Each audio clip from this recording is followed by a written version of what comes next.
I have this interest in thinking like a criminal. It's not like I want to be one. Like any good attorney knows how to bribe a jury, but they don't do it, right? That's what makes them a really good attorney. That's being able to think like that. And so I was always thinking about how would I get away with robbing the bank across the street, or how would I penetrate this company from a technology perspective? So I always had that knack. So I was driving our company to get more and more into security. And then in 2015, I was visited by an FBI agent that walked into the office and said, "I'm looking for Tom Kirkham. I'm so-and-so with the FBI," held his badge up. And he says, "You're in trouble, but it's not with us." And he began to tell me that I am named on an ISIS kill list. Now, you may remember around 2015, there were a number of ISIS kill lists that came out. Most of them were politicians, law enforcement, military, New York City metro area, Washington, right? There was one list during that time that was random across the whole nation. And it was because of a data breach. An American in Georgia, Augusta, had breached this database.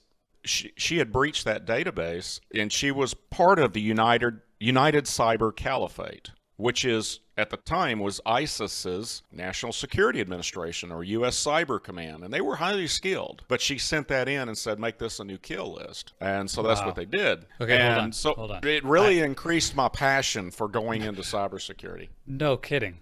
Just a little bit. Tom, take me to that moment. So it's like another day at work. You're in the office, not expecting this at all, and an FBI agent walks in the door, Right. flashing their badge.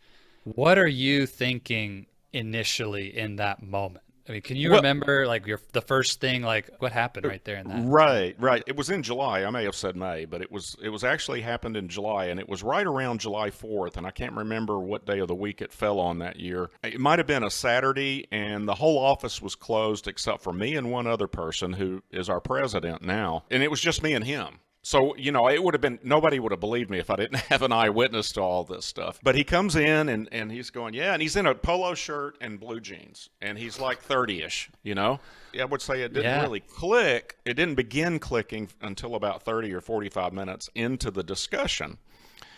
And so I said, "Hey, I've never met an FBI. Can I look at your badge and, and see all that again? Because I knew I had the right to, right? So, oh yeah, sure. So I said it, and I handed it back, and we're just kind of, what's the name of this caliphate thing and all of that?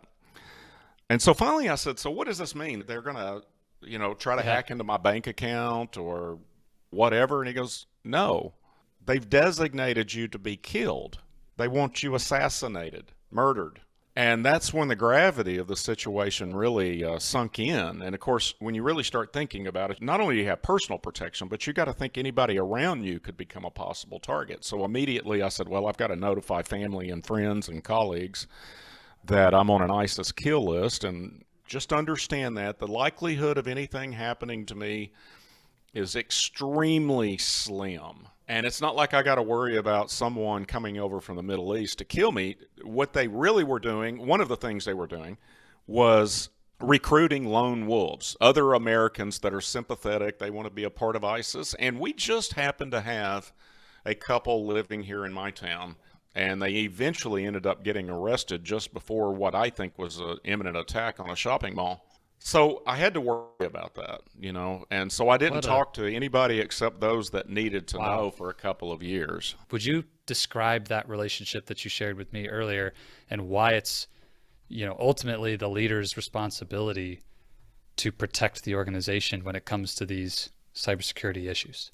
Yeah. Okay. First of all, the vast majority of the population vastly underestimates their risk of being attacked. And some of these attacks are catastrophic. They can put your firm out of business. And what I frequently see is, it's real easy to make a management decision to say, okay, I'm convinced we do need to up our cybersecurity game. But then in certain industries, because we cover more than engineering, in certain industries, I see the head guy or the top three partners in an engineering firm, they just exempt themselves. They're exceptions to the security rules. And they're not setting the tone at the top. They're going through the motions. So that was a great management decision. And this is where companies, they really end up implementing halfway measures. But when you realize that over 90% of the breaches is because of a non-malicious employee let the hackers into the organization, it's not a technical problem to be solved. You know, we can put all these wonderful new technologies on there to get you to where it's a, 0.00% chance you'll have an attack. And everybody's got their own risk profile. But when you understand that 90% of breaches are a people problem, and you're not setting the tone at the top, you're not really addressing what the vulnerability is. You have to understand there's thousands and thousands of cyber attacks on the United States every single day. And the vast majority of attacks are not targeted attacks. Now, Colonial Pipeline, that was a targeted attack. JBS, that was a targeted attack. But the majority of them, and probably most of the listeners, but it doesn't matter if you're a Fortune 10 company, okay?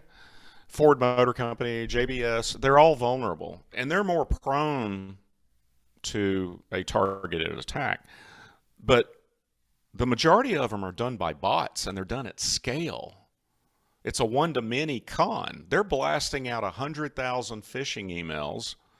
We do a lot of work with law firms. They're blasting out 100,000 phishing emails to everybody that's a member of the New York State Bar Association, okay?